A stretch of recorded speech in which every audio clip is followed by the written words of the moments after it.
বর্তমানে সিকিম না আসাই ভালো, কারণ সিকিম এলে যে কোনো রাস্তার উপর এরকমভাবে কিন্তু ধস নামতে পারে।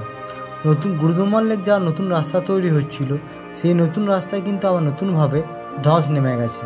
ফলে গুরুদুমার লেক কিন্তু যা আরও কঠিন থেকে কঠিনতম হয়ে উঠছে। এবছর কিন্তু আর গুরুদুমার লেক কিন্তু খুলবে না। তার উপরে তো বিভিন্ন পাহাড়ি এলাকায় কিন্তু নদীগুলোর জল ফুল ভেবে উঠেছে, ফলে সেটা একটা বড় বিপদ। তো চলো তোমাদেরকে সেই ভিডিও দেখায়, দেখে বুঝতে পারবে যে নদীর কবলে পড়ে বাড়িঘরগুলোর কী অবস্থা। তিস্তা নদীর পাশে বাড়িগুলোর জন্য কীরকম বিপদসীমা বলছে দেখতে পাচ্ছ। মাটি আস্তে আস্তে ক্ষয়ে যাচ্ছে। এই বাড়িগুলো থেকে মানুষজনকে কিন্তু দূরে সরিয়ে নিয়ে যাওয়া হয়ে গেছে। যে কোনো মুহূর্তে এই বাড়িগুলো কিন্তু তিস্তা নদীর কবলে পড়বে এবং তিস্তা নদী সেগুলোকে ভাসিয়ে নিয়ে চলে যাবে। তো খুবই বাজে একটা পরিবেশ। তোমরা এখন পারলে সিকিম এসো না। আর সিকিমের এরকম ইনফরমেশন ভিডিও পাওয়ার জন্য অবশ্যই চ্যানেলটাকে সাবস্ক্রাইব করে রাখো আর পাশে থাকা বেল আইকনটাকে প্রেস করে দাও।